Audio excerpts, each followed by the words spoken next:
The small islands scattered across the Pacific Ocean enjoy a great cultural richness, but many of its people endure a daily struggle to sustain their livelihoods. Nearly a third of its 10 million inhabitants lack access to basic human needs such as clean water, sanitation and healthcare. Because of their limited land resources, many Pacific Island nations have become dependent on foreign aid to support their fragile livelihoods and basic services.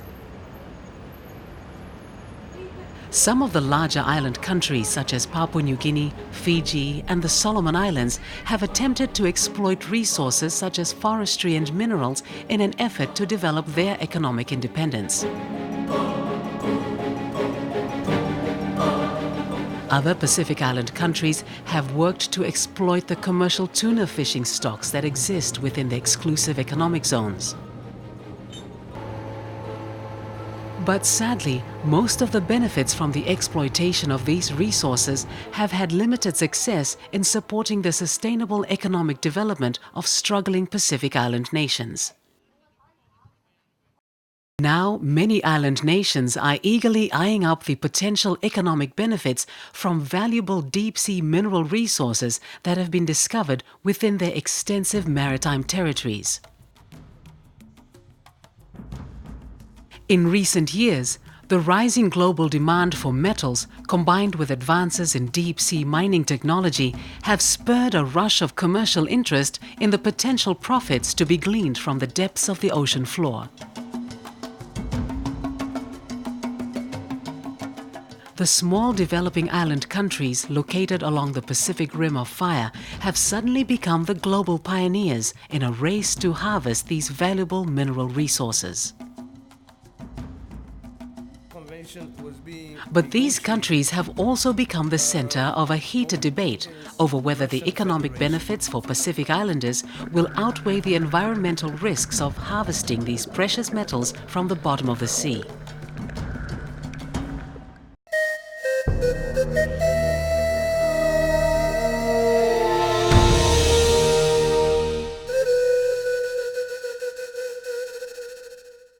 It's a blessing. It's a blessing for the people of Tonga to have that. See, we were never colonized and no one developed us. It was ourselves from the beginning. And now we have donor partners helping us. And we don't want that to continue. We want to do things ourselves. And with the deep sea minerals, that's a blessing for us. Our agent is the need to mine. It's only to make mobile phones, rockets to the moon, all those are fighting weapons so they can go and kill each other in other countries, not here in Papua New Guinea. Is it important now? The answer to that question is yes, it is important now, because multinationals are not going to wait to give Pacific Island countries time to look at all the studies, environmental analysis before they come in. They're pushing, and there is only a limit to which some countries will be able to withstand that because they got the technological knowledge. Many countries will not. Look at Papua New Guinea, it's not even 10 to 15 years. We're rushing the process. What's the rush? Papua New Guineans are not on life support. And I'm sure Pacific Islanders are not on life support. We've been living on our land and off our sea for ages. We can't die if our marine resources are not being exploited. We still live on fish, we still live on our garden produce. So who is actually the one who's going to suffer? I think it's the miners, not the resource owners, not Papua New Guineans, not Tongans, not Fijians. The ideal situation will be to have all the assessments completed and then see what the best option is. That is the ideal, and for us it is also the ideal. But we are not in an ideal world. And right now the pressures on governments is driven by economic instability. Many governments in the Pacific have a huge problem forecasting economic growth. This is a resource that they see that they can benefit from. And therefore, I think we need to move out of the ideal zone. It's not practical, it's not realistic. We need to move into the practical zone and ask the question, what is the best combination of options we need to look at? People are afraid of the dark. It's a case of, in the absence of knowledge, their default reaction is to be conservative and worried. And that's probably a well-learned habit over time. And so what we've got to do is shine light into those dark corners and explain what we're doing and show that there is nothing to fear when you switch the light on. I think deep sea minerals is in a much better place at the moment. You know, nothing has started, but you know the way that we are preparing for it. You know, we are having so many meetings. The EU, you know, pouring this funding even before any mining has started. I think that's a good thing as compared to land-based. I think this scenario didn't occur in land-based. This is probably why we have a lot of environmental issues on land-based mining. As even in the region, in some cases in some island countries, even you know the environmental management is a relatively new thing, you know, to the land-based. But you see now, I think with this cautious precautionary approach that we are taking, you know, even before anything has started, we are beginning to fight the good fight. Let's put it that way. Currently in the Pacific, the most commercially viable mineral deposits are called seafloor massive sulfides. These deposits are formed by hydrothermal vents, sometimes referred to as black smokers. These high-pressure superheated fluids escape through cracks in the Earth's surface and mix with cold seawater at depths of 400 to 5,000 meters. When this happens, the minerals that are formed and fall to the sea floor include high concentrations of metals such as copper, gold, silver, zinc and lead. The National Oceanic and Atmospheric Administration in the United States estimates the world's deep-sea vent systems could contain up to 4 kilograms of mineable gold for every person on Earth. Commercial interest has focused on seafloor massive sulfides because of their high concentration of metals and the discovery of accessible sites in relatively shallower depths of around 1,500 to 3,000 meters. Mining seafloor massive sulfides also focuses on relatively small areas of the seabed, with a portable harvesting system that can be moved from one site to another in a matter of days. The Canadian company Nautilus Minerals was granted with a first offshore exploration license in Papua New Guinea in 1997. In January 2011, the PNG government granted Nautilus a 20-year license to mine a site in the Bismarck Sea, 30 kilometers off the coast of New Ireland. But a dispute with the government has suspended the company's plans to use underwater robotic technology to extract up to 1.3 million tons of ore-containing minerals per year from their site known as Solwara 1. We feel that the process of issuing mining license to deep sea mining was rushed. There was not enough consultation with all stakeholders. Lack of information to the resource owners, to Papua New Guineans at large. And when you leave people in darkness, you know, people are afraid. People's livelihood depends on marine resources. And the people of Bismarck Solomon Seas do not want to be exploited at the whims of their ignorance. That's why we have this body that becomes the voice of the voiceless majority of the people of the Bismarck Solomon Seas. We want to be their ears, their eyes, their mouths. Nautilus believes a large part of the problem they face is the public's negative association with on-land mining practices. Mining does bring connotations of things that we just don't do and can't do. Mining, often people think of big holes in the ground with blasting as a mining activity. Well, we don't do that and can't do that. We're not tunnelling or undermining or anything like that. So we are a relatively different sort of activity. What I believe is the intrinsic value in this project to the environment and the communities. It's got a small footprint, and to me this is the key thing. Whichever way you look at it, it's got a small footprint. We're only going to affect a few football fields a year in terms of the area on the seafloor we're disaggregating. That area itself is a very geologically dynamic environment. It will restore itself very quickly. We're putting that up as a hypothesis, and Sawara 1 will demonstrate that, we believe. I've got examples where the seafloor is recovered in 2 years just from a small activity, and there's no reason to think it's not going to be like that on a bigger scale.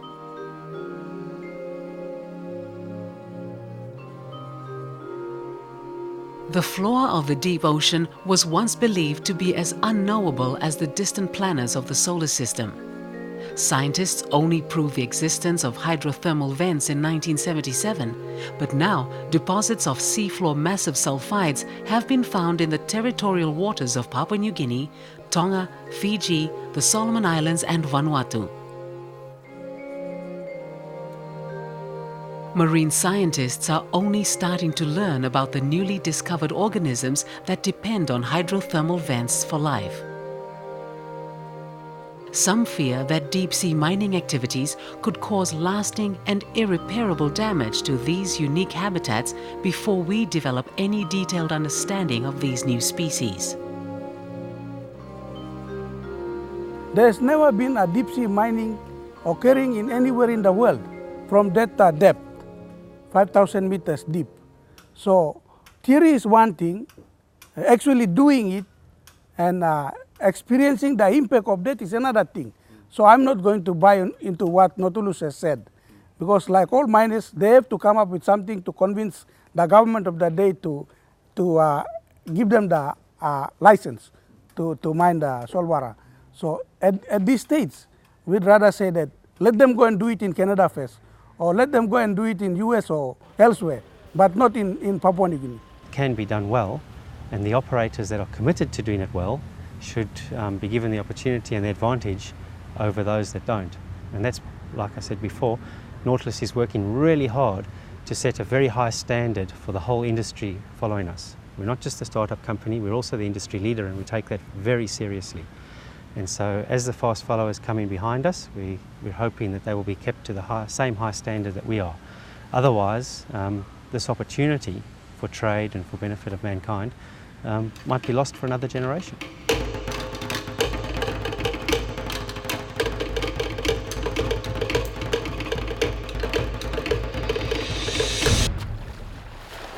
The discovery of more seafloor massive sulfide deposits in the waters of Papua New Guinea and Tonga have led to a rush for applications within other countries' maritime zones.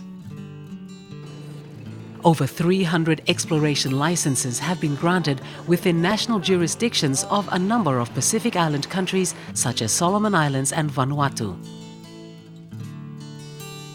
If metal prices continue to rise, countries like the Cook Islands are likely to become involved in the extraction of manganese nodules, which are seen as more challenging to harvest. Throughout the Pacific region, civil society organizations are asking tough questions about what steps their governments are taking to ensure these important deep-sea mineral resources are managed in the most environmentally and socially responsible way. We need to develop our economy so that our people can benefit. Will the NGOs feed our people? I say no, they do nothing. All they do is to complain and say this is bad and this is bad, doing nothing about it. It's a waste of time. We cannot just wait and hang it out there while our people needs education, while our people needs this needs development. They need good roads to take them to their plantations. We cannot just wait and hang out there and wait for the NGOs to tell us when. No, we have to do our due diligence and work for our people. I think we are much more inclusive now in the involvement of NGOs. Even for me, there has been a lot of mineral and mining activity in Fiji, but we haven't witnessed the level of of participation by non-government organizations and civil societies. Even though it may be a bit irritating to us, but overall I think it's a good thing. You know, every societies or communities' view has to be taken into account.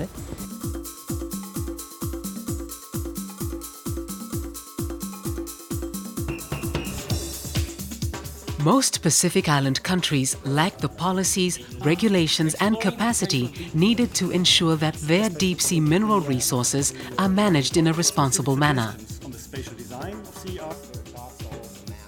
Currently, there are few formal measures in force to safeguard national economic interests or to protect their marine environments and natural resources. Because of their concerns about the rapid increase in commercial interest, the Pacific Island countries turned to SOPAC, the Applied Geoscience and Technology Division of the Secretariat of the Pacific Community. In 2011, SOPAC started the 4-year Pacific Deep Sea Minerals Project with funding from the European Union. This project is designed to strengthen the capacity of Pacific ACP states to improve the governance and management of their deep-sea mineral resources. The project recommends that Pacific Island countries prioritize the development of national policies and laws before any mining is contemplated. The project is working to help Pacific Island countries build effective legal frameworks, increase technical capacity, develop effective environmental management systems, and increase greater public engagement on the issues surrounding the governance of deep-sea mineral resources. And the Deep Sea Mineral Project feels part of that void. It's part of the answer. It is not saying go and do mining. It is saying, should you decide to go and do mining, please, these are the areas you need to consider. SPC is about providing the right information to the countries. The decision to mine or not is not SPC's. The decision to mine is the countries. It is their resource. Our interest is that before they make the decision, they must have the information that tells them of the benefits as well as the consequences. The Pacific Deep Sea Minerals Project also realized that island countries needed to be armed with the critical negotiating skills needed to be able to deal effectively with the well-resourced deep-sea mining companies entering the region.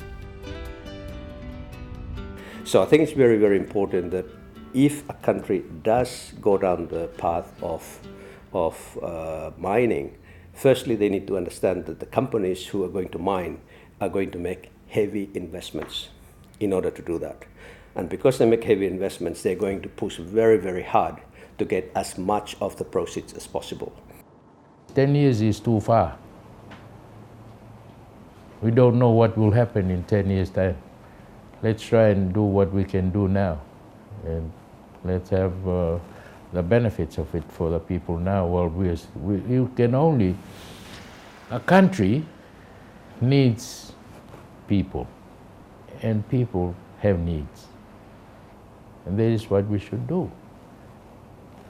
Should work on it and try and do something instead of just hanging there and doing nothing. If we can do it before 10 years, I guarantee we will do it. And we can do it. No one is stopping us. Papua New Guinea, you know, they say we are an island of gold floating on oil. But look at the mortality rate, literacy rate, the infrastructure. No way. We are no way better than Fiji. So these are lessons that must be learned by our neighboring Pacific Island countries. You must not make haste because mining will not make a big impact. Even though they say Mandiri is the bigger contributor of PNG's economy, the fact of the matter is that they give us 1 million kina, they take 200 million US dollar out of the country. That's why our GDP is very low. So these lessons must be learned. Governments are usually put in the position of, well, if they don't do it, we get nothing anyway. Therefore, we'll go along because we get something. I think governments need to move away from that and actually put up a fairly strategic defense that there are going to be some things not negotiable. For instance, benefit sharing. You're interested in my resource, this is the minimum we're getting out of it. If you're not interested in that partnership, thank you very much, but we're not interested in you. I think the key message is, how do we sustain economic growth? Firstly, governments need to be very clear on what is it that they want to get out of this. They have to have fairly definite milestones that are not negotiable and use that as a negotiating basis, because there are many companies out there. And government should not look at the very first one that offers to invest. They should actually be looking at it from the perspective of what is the best deal for my country that give me A, the resources at the level I need, and B, that harvest the resource in a way that is environmentally and economically sustainable. Make sure that you get the best out of your negotiation. You don't get half or you don't get less. And that sadly has been going on in Papua New Guinea for the last decades since independence. So I'm calling on all the Pacific Island countries to learn lessons from Papua New Guinea and do not make hasty decisions to just go ahead and say, okay, Kios or Nautilus or Blue Waters, you come and, mind us deep flow. No, don't rush. First, you must make sure, you must know what you want, the purpose of you going into that contract agreement, objective, what do you want to get? How much benefit do you want your country to get? You must, because you know that their mining companies are here to make profit. And you are there to represent the welfare of your people, their social needs, their infrastructure needs, their economic needs. You must think of the future generation as well. If you reap all the resources now, what do you have left for the future generation? And the other thing is for us to be able to not only manage the proceeds from the development, but also to be able to use it wisely. That is always also one of the challenges. Because these minerals are finite and, and are non-renewable. So we need to, once we get the proceeds, we need to use it very, very wisely, or maybe reinvest it in such a way that it will sustain our development, that after 10 or 20 years that the mining company is gone, we can continue to enjoy the wealth or the benefits from this resource. With regard to the protection of the marine environment, one of the main objectives of the SPC EU Pacific Deep Sea Minerals Project is to help governments work with all project stakeholders to make informed decisions on the management of their deep sea mineral resources. from states. I think that is why I'm saying the preparation is key. We need to up our preparation and be ready once this big mining company is always ready, You know what I'm saying? At the moment, the rural communities and maybe government lags behind with development. And what I mean is that development happens before we are sort of ready to join them as partners in development, meaning partners in the sharing of the benefits. So, but most of these companies can start yesterday, if you know what I mean. Whilst governments slowly and bureaucratically. It's about building the regulations, and those are so important to make sure that there's no gap in understanding between the government who desires the outcome that we do, the regulator who's enforced with making sure it's done the way it should be done, and ourselves. There's got to be no gap in understanding of expectations, and that's the nature of any good contract between partners, because in its essence that's what we become. We become a local citizen in the place where we operate in, and we're a partner with the government and the local stakeholders. We would like to talk and negotiate with them on a level playing field. And with that, I thank SOPEC and EU for funding this workshop here in Tonga. We all of us in the Pacific need to come to terms with that, and we need to work as a team, work together.